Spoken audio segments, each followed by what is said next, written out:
గ్రామం వచ్చేసి నత్తారామేశ్వర గ్రామం, పెనుమంట్రం మండలం, పశ్చిమ గోదావరి జిల్లా. ఈ గుడికి ఎన్నో సంవత్సరాల చరిత్ర ఉంది.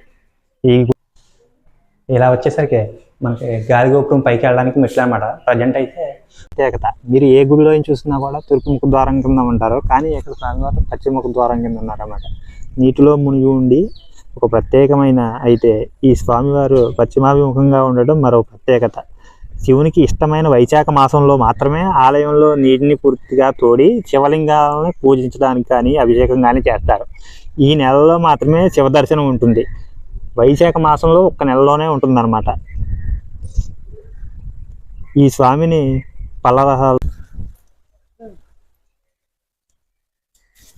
మీరు ఎప్పుడైనా సరే ప్రతి ఒక్క శివాలయంలో కూడా అనేది మనకి ఈ చెట్టు అనేది ఉంటుంది. ఈ చెట్టు పేరేంటో నేను చెప్పను, మీరు కామెంట్ చేయండి. చెట్టు పేరు ఏంటనేది మీరు ఎప్పుడైనా చూసారా లేదా కూడా కామెంట్ చేయండి. ఎందుకంటే మీరు శైవ క్షేత్రాల్లో ఏ క్షేత్రం దగ్గరికి వెళ్ళినా కూడా ప్రతి ఒక్క క్షేత్రం దగ్గర కూడా ఈ వృక్షం అనేది ఉంటుందన్నమాట. కాబట్టి దీని పేరు ఏంటో కామెంట్ చేయండి. ఇలా చూసుకున్నామంటే ఇంతకుముందు మనం చూసిన జమ్మి చెట్టు ఎన్నో సంవత్సరాలదే. ఇది నూతనంగా ఒక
hi friends, welcome to Bunny dairy farm channel.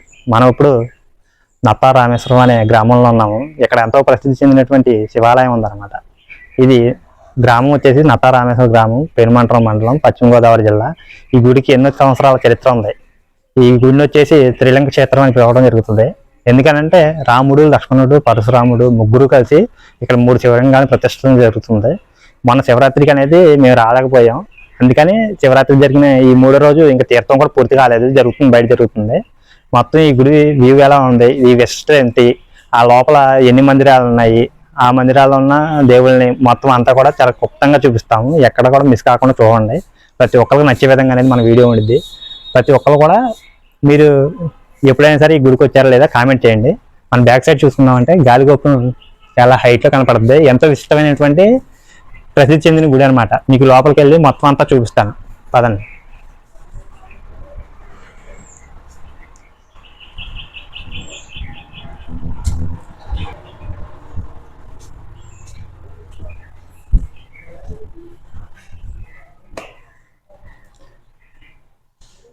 ఇలా వచ్చేసరికి మనకి గాలిగోపురం పైకి వెళ్ళడానికి మెట్లు అన్నమాట. ప్రజెంట్ అయితే మొత్తం మూసివేయడం జరిగింది. అంటే తీర్థం సమయం కాబట్టి మొత్తం అనేది క్లోజ్ చేశారు. ఎందుకంటే చిన్నపిల్లలతోటి ఆడవాళ్ళు పైకి వెళ్తారు కాబట్టి జాగ్రత్తగా ఉండడం కొంచెం కష్టంగా ఉంటుంది. అందుకని మనకి క్లోజ్ చేయడం జరిగింది. వీటి రోజుల్లో అయితే మనకి ఎలా ఉంటుంది, ప్రస్తుతానికి అయితే ఇప్పుడు లేదు.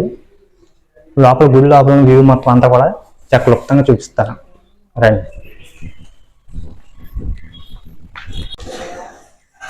మనం ఇలా చూసుకున్నామంటే మనకి ఈ వైపున శ్రీరాముల వారి విగ్రహం కనపడుతుంది. చూస్తున్నారు కదా, ఇదిగోండి ఇక్కడ మొత్తం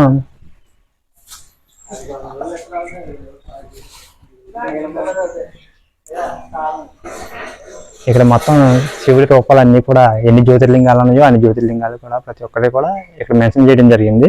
ప్రతి ఒక్కటి కూడా చూడండి.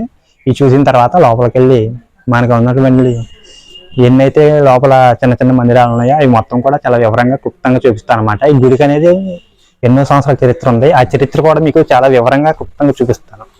ఎక్కడా కూడా మిస్ చేయొద్దు ఈ వీడియో మాత్రానికి. ప్రతి ఒక్కరికి నచ్చే విధంగా ఉంటుంది.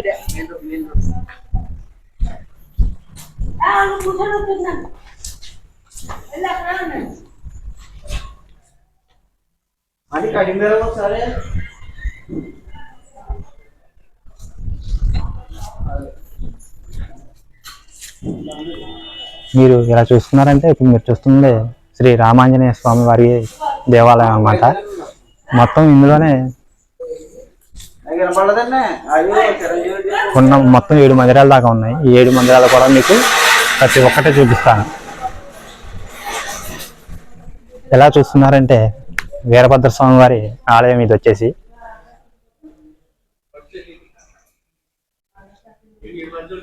చూడండి, అంటే లోపల మేము 12 ఆ టైంలో రావడంలో గేట్స్ అని క్లోజ్ చేశారనమాట. మీకు జూమ్ చేసి చూపించడం జరుగుతుంది. మీరు ఎప్పుడైనా సరే ఈ గుడి దగ్గరికి కానీ వచ్చి ఉంటే కామెంట్ చేయండి.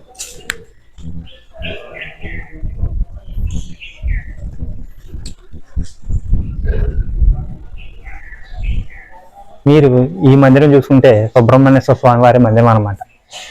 చూడండి, ప్రజెంట్ చెప్తున్నాను కదా, మనం దాదాపుగా 200 కిలోమీటర్స్ దూరం నుంచి రావడంలో లేట్ అయిపోయింది అనమాట. మనకి మార్నింగ్ ఎవరైనా సరే రావాలనుకుంటే 8 నుంచి 11 లోపల రావాలి. అలా అయితేనే పంతులు గారు లోపల నుండి పూజలు చేయడానికి అవకాశం ఉంటుంది అనమాట. మీకు చూసుకుంటే ఎన్నో సంవత్సరాల చరిత్ర కలిగినటువంటి రావి చెట్టు, ఎంతో పెద్ద రావి చెట్టు అనమాట. గుడి దగ్గరికి వచ్చిన ప్రతి ఒక్కరు కూడా పూజ చేయడం జరుగుతుంది. ఈ రావి చెట్టుకి అనేది పూజ అనేది చేయకుండా ఎవరు మిస్ కాకుండా వెళ్ళరు. చూస్తున్నారు కదా, వ్యూ అంతా ఎంత అందంగా ఉందో. ఇలా చూసుకున్నామంటే జమ్మి చెట్టు, ప్రతి శివాలయం దగ్గర కూడా మనకి జమ్మి చెట్టు అనేది ఉండటం జరిగింది. చూశారు కదా జమ్మి చెట్టు అనేది ఎలా ఉందో. చాలా మందికి మన సిటీలో ఉండే వాళ్ళకి జమ్మి చెట్టు అంటే చాలా మంది తెలియదు. మన కేవలం శివాలయంలోకి వస్తేనే ఈ జమ్మి చెట్టు అనేది కనపడదు.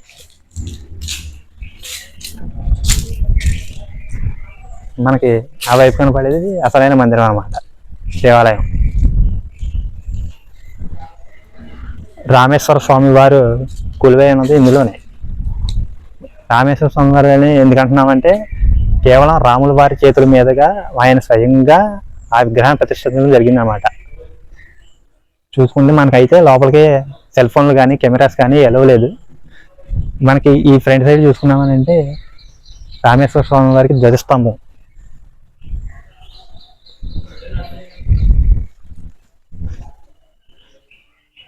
మనకి అటువైపుగాను కాలభైరవ స్వామి మందిరం ఉంది, అది కూడా చూపిస్తాను రండి.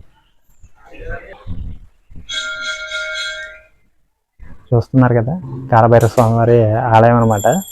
చాలా అద్భుతంగా ఉంటాయి. ఈ చుట్టూ కూడా ఇప్పుడు లోపల ఉన్న వరకు మొత్తం అంతా మీకు చూపించాను. మనకి ఇటువైపుగా చూసుకున్నామంటే ఈ కోనేరుకి ఓ ప్రసిద్ధి ఉంది. కోనేరుకి అవుట్ సైడ్ అనేది గోమతి నది ఉంది. ఆ గోమతి నదిలోంచి ఇంతకుముందు డైరెక్ట్గా వాటర్ వచ్చాయి. ఇప్పుడు ఏంటంటే సైడ్ వాల్ వేసేసి వాటర్ వచ్చింది స్టోరేజ్ అలా ఉంచుతున్నారు. మనకి ఈ త్రిలింగ క్షేత్రంగా పిలుచుకునే దాంట్లో అత్యంత ముఖ్యమైన ప్రాధాన్యం కలిగింది ఈ గుడి ఒకటే అనమాట. ఎందుకంటే ఇది ఎన్నో సంవత్సరాల చరిత్ర కలిగి ఉండి సంవత్సరంలో ఒక్క నెల మాత్రమే, అంటే వైశాఖ మాసంలో మాత్రమే ఈ గుడి అనేది ఓపెన్ చేయడం జరుగుతుంది. ఈ వాటర్ అంతా బయటికి తోడేసి స్వామివారికి ఆ నెల రోజులు మాత్రమే పూజలు చేయడం జరుగుతుంది. మీకు ఈ గుడి హిస్టరీ అంతా కూడా మనకి అటువైపుగా వెళ్తే ఆ పైన గుడి పైన అవుట్ సైడ్ లొకేషన్ మొత్తం అంతా కూడా మీకు చూపిస్తూ ఈ గుడి చరిత్ర మొత్తం కూడా చాలా క్లుప్తంగా చెప్తాను. ఇక్కడ నుంచి ఎవరు కూడా మిస్ అవ్వద్దు అనమాట.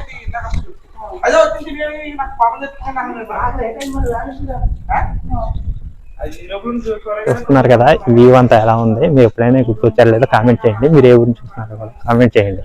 అవుట్ సైడ్కి వెళ్ళి మీ వ్యూ లొకేషన్ అంతా కూడా చాలా అద్భుతంగా ఉంటుంది. మొత్తం అంతా కూడా చూపిస్తాను. చూస్తున్నారు కదా ఎన్ని మండపాలతోటి. ఒకసారి మొత్తం అంతా క్లియర్గా అలా చూపించమ్మా. మొత్తం అంతా కూడా ఎలా ఉంది, ఈ లొకేషన్ ఎలా ఉంది, మీరు ఎప్పుడైనా గుడికి వచ్చారో లేదా కూడా కామెంట్ చేయండి. చాలా అద్భుతమైన మందిరం అన్నమాట.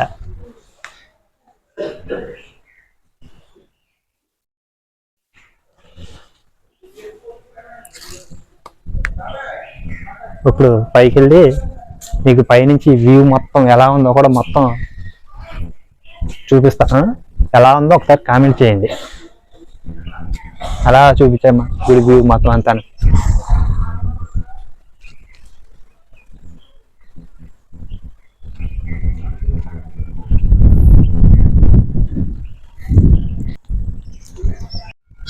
ఇక్కడ ఒకే ప్రాంగణంలో 2 శివాలయాలు ఉన్నాయి. ఆ ఆలయ విశిష్టాలు మార్కండేయ పురాణంలోని వాయు పురాణంలో ఉంది. పరశురాముడు ఏ కోట్ల మందిలోనూ మునులు దేవఋషులు కలిసి శివలింగాన్ని స్థాపించినందున దీనికి 7 కోటి లింగాలు అని కూడా ఒక పేరు ఒకటి ఉంది.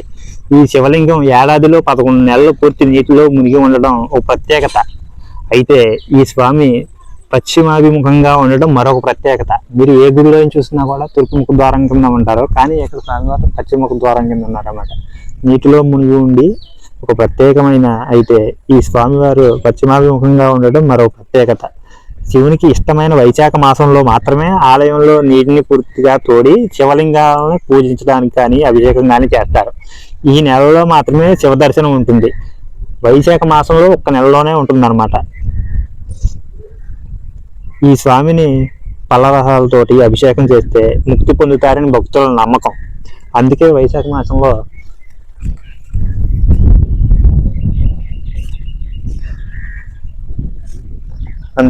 మాసంలో దర్శనానికి పరిసర ప్రాంతాల నుండి కొన్ని వేల మంది భక్తులు వస్తారు.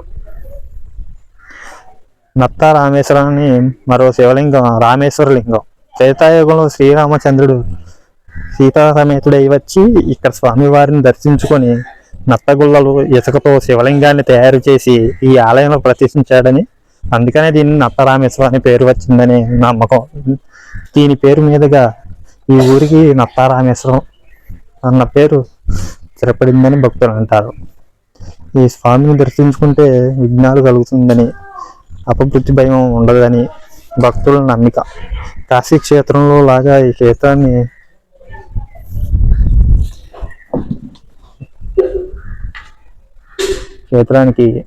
మహాస్నానం ఉంది. క్షేత్రపాలకుడైన కాలభైరవుడి స్వామి ఆలయం ఇక్కడ ఉంది. నత్త రామలింగేశ్వర స్వామి ఆలయాన్ని నైరుతి దిక్కున కొన్ని వందల సంవత్సరాలు వయసు గల అశ్వత్థ వృక్షం ఉంది. ఈ చెట్టుకు ప్రదక్షిణలు చేస్తే సంతానం కలుగుతుందని భక్తులు విశ్వసిస్తారు.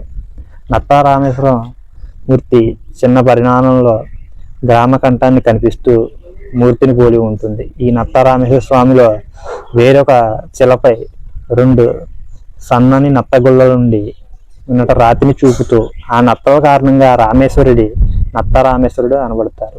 ఈ ఆలయం పశ్చిమాభిముఖంగా ఉంది. ఇక్కడ ఉన్న గోస్తలి నదిలో 11 నెలలు నీరు ఉంటుంది. ఆ నదిలో ఉన్న రామేశ్వరుడి పరశురాముడు ఉంటారు. ఆ పరశురామేశ్వర ఆలయాన్ని ఉత్తరాభిముఖంగా ఉంది. ముఖ మండపంపై ఆలయానికి ఇక్కడ ఉన్న గోస్తలి నది కథ చెబుతుంది. ఇది గోదావరి కన్నా పురాతనం. పృథ్వీ చక్రవర్తి క్షమా నివారణ సందర్భంగా భూదేవిని ఆగ్రహించగా ఈమె గోరూపినిగా ధేనుకాంద్రి వద్ద కనిపించి 33 కోట్ల దేవతలను ఎగలుగా చేసి తన పాలు పెతకమన్నదంట. తొల్లిన పాలు గోస్తలి నదిలో ప్రవహించడమయ్యాయి. మాతృవృత్తి హత్య పాతక విముక్తి ఇచ్చట పరశురాముడి రామలింగేశ్వర స్వామిగా ప్రతిష్ఠించినట్లు వాయు పురాణాల్లో కూడా ఉంది. నత్తరామేశ్వరుని ప్రతిష్ఠించిన సీతయట రావణ వదనంతరము అయోధ్య వస్తు సీతాదేవి రాముడు ఇక్కడ శయనించారని కథ. అది పుణ్యక్షేత్రాందు శివప్రతిష్టకై సీత కోరిక మేరకు బాణములకై ఆంజనేయుడు నర్మదా నదికి పోయినట్టు ముహూర్త కాలము దాటిపోతున్నదని, ఆంజనేయుని రాక ఆలస్యమైనందున సీత అచ్చట ఇసుక నత్తలు కలిపి శివలింగము చేసిన ప్రతిష్ఠించిన పరశురాముడి ఎప్పుడైనా నీటిలోకి ఉండట చేత ధవలింగ గోమదలింగంగా మారిపోయింది.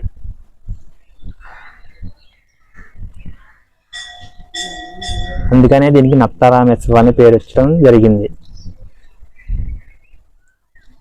ఉన్నారు కదా, మన బ్యాక్ సైడ్ వచ్చేసేసి ఎవరైనా సరే పెళ్లిళ్ళు చేసుకోవాలి అనుకున్న వాళ్ళు, దంపతులు మొక్కులు ఉన్న వాళ్ళు కూడా ప్రతి ఒక్కరు, లేదు ఇంటి దగ్గర ఎవరైనా గుడి దగ్గర చేసుకోవాలని ఆనవాయితీ ఉన్న ప్రతి ఒక్కరు కూడా ఈ మండపంలోనే పెళ్లిళ్ళు అనేవి చేసుకోవడం జరుగుతుంది అనమాట. మనకి ఇటువైపుగా చూసుకున్నారంటే ఇక్కడ మహావృక్షం ఉంటుంది.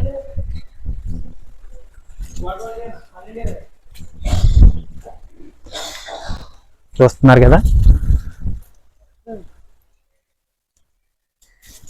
మీరు ఎప్పుడైనా సరే ప్రతి ఒక్క శివాలయంలో కూడా అనేది మనకి ఈ చెట్టు అనేది ఉంటుంది. ఈ చెట్టు పేరేంటో నేను చెప్పను, మీరు కామెంట్ చేయండి చెట్టు పేరేంటి అనేది. మీరు ఎప్పుడైనా చూసారా లేదా కూడా కామెంట్ చేయండి. ఎందుకంటే మీరు శైవ క్షేత్రాల్లో ఏ క్షేత్రం దగ్గరికి వెళ్ళినా కూడా ప్రతి ఒక్క క్షేత్రం దగ్గర కూడా ఈ వృక్షం అనేది ఉంటుందన్నమాట. కాబట్టి దీని పేరేంటో కామెంట్ చేయండి. ఇలా చూసుకున్నామంటే ఇంతకుముందు మనం చూసిన జమ్మి చెట్టు ఎన్నో సంవత్సరాలదే, ఇది నూతనంగా ఒక 20 years అయి ఉంటుంది. చూస్తున్నారు కదా ఎలా ఉందో.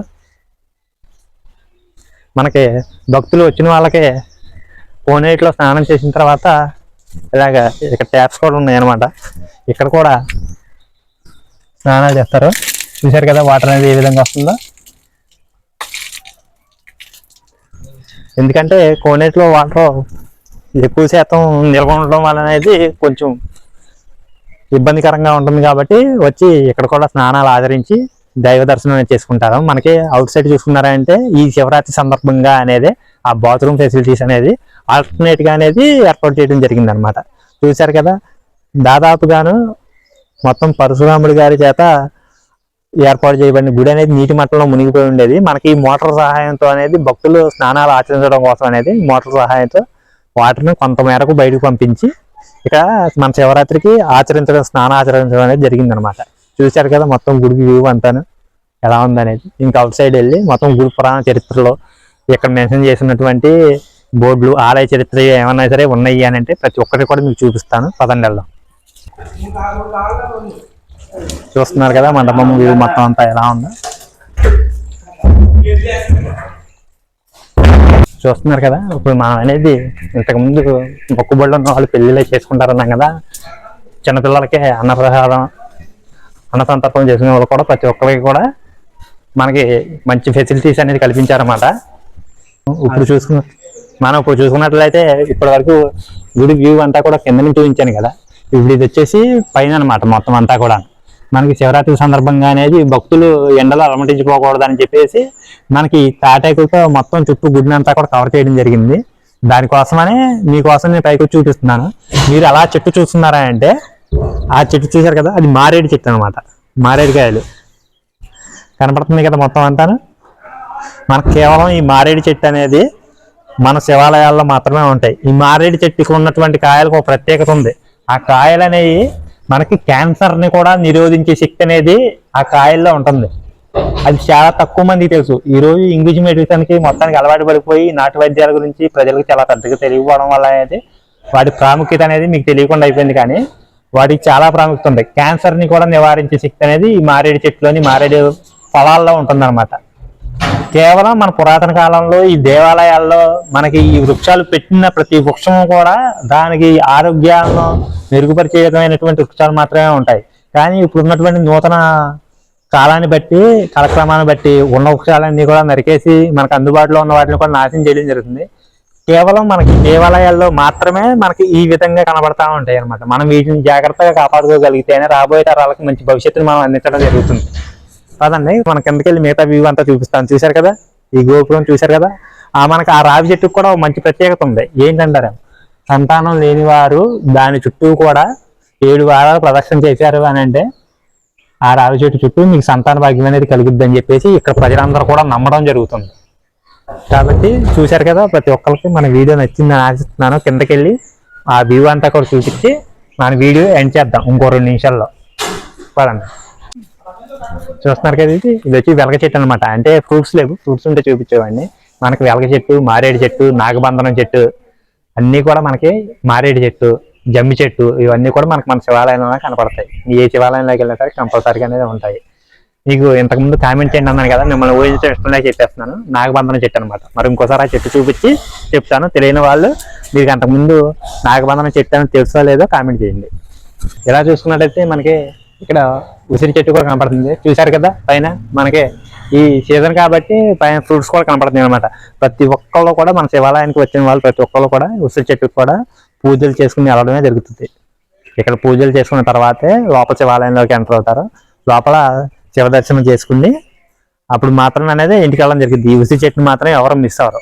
పదండి మీకు నాగబంధనం చెట్టు కూడా మొత్తం చూపిస్తాను. చూస్తున్నారు కదా, నాగబంధనం చెట్టు ఫ్రూట్స్ అనమాట. ఇవి దేనికి ఉపయోగపడతాయి అనేది ఇది మాత్రం నేను చెప్పను, మీరే కామెంట్ చేసి చెప్పండి. ఇంతకుముందు మారేడుకాయల గురించి చెప్పాను కదా, ఈ నాగబంధనం ఫలాల గురించి దేనికి అనేది ఎందుకు ఉపయోగపడతాయి ఏంటి అనేది మీరే కామెంట్లో మెన్షన్ చేయండి ప్రతి ఒక్కళ్ళు కూడా. పదండి. చూస్తున్నారు కదా, మనకి ఇది వచ్చేపాటికి పశ్చిమ ముఖ ద్వారం.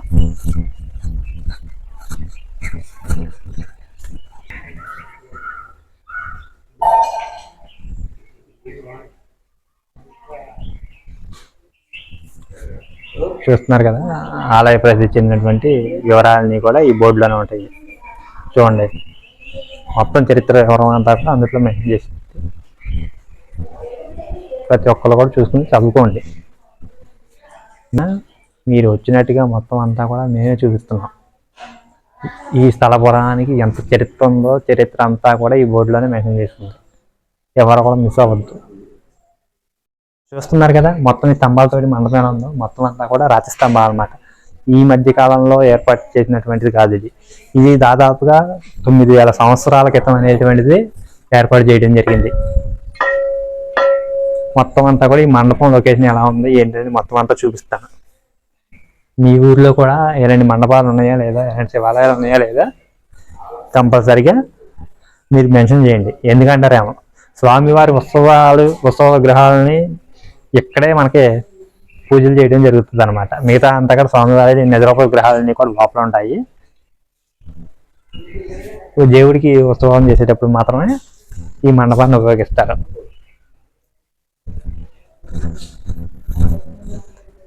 చూస్తున్నారు కదా, ఇంతకుముందు ఒక బోర్డు చూశారు కదా, సేమ్ అలాగే ఈ స్థల పురాణం గురించి ఇక్కడ ఒక బోర్డు ఉందన్నమాట. చూశారు కదా ఫ్రెండ్స్, ఇప్పుడు దాకా ఈ త్రిలంక క్షేత్రం గురించి మీకోసం అనేది ఎంత దూరం ప్రయాణం చేసి వచ్చేసి మనం ఈ వీడియో చేయడం జరుగుతుంది. ఈ వీడియో మీ అందరికి నచ్చిందని మనస్ఫూర్తిగా ఆశిస్తున్నాను. ప్రతి ఒక్కరు కూడా వీడియో ఎలా ఉన్నా కామెంట్ చేయండి. ఇలాంటి వీడియోలు ఇంకా మరిన్ని చేయాలా వద్దనేది మీరు కామెంట్ చేయడాన్ని బట్టే మనం కంటిన్యూ చేయడం జరుగుతుంది అనమాట. ప్రతి ఒక్కరికి కూడా ఈ వీడియో నచ్చే విధంగా ఉంటుంది అనుకుంటున్నాను. ఎందుకంటే ఈ గుడికి 9000 సంవత్సరాల చరిత్ర ఉందన్నమాట. రాముడు, పరశురాముడు, లక్ష్మణుడు ముగ్గురు కలిసి ఏర్పాటు చేసిన త్రిలింగ క్షేత్రం. మనకి పంచరామలింగాలు ఎలాగో ప్రాముఖ్యత ఉన్నాయో అంతకు మించి పురాతనమైనటువంటి దేవాలయం అనమాట. ప్రతి ఒక్కరు కూడా మీరు ఈ ఆంధ్రప్రదేశ్లో చుట్టుపక్కల ఉన్న వాళ్ళైనా సరే లేదు బయట రాష్ట్రాల్లో అయినా సరే మీరు ఇక్కడికి వచ్చి మీరు ఏదైనా కోరికలు కోరుకున్నారంటే తప్పకుండా నెరవేరుతాయి.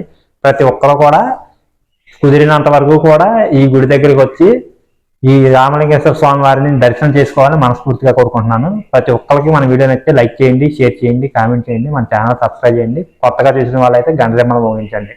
అలా అయితే మన ఛానల్లో ఉన్న మంచి మంచి కంటెంట్స్ అన్నీ కూడా మీ ముందుకు రావడం జరుగుతుంది. Bye friends.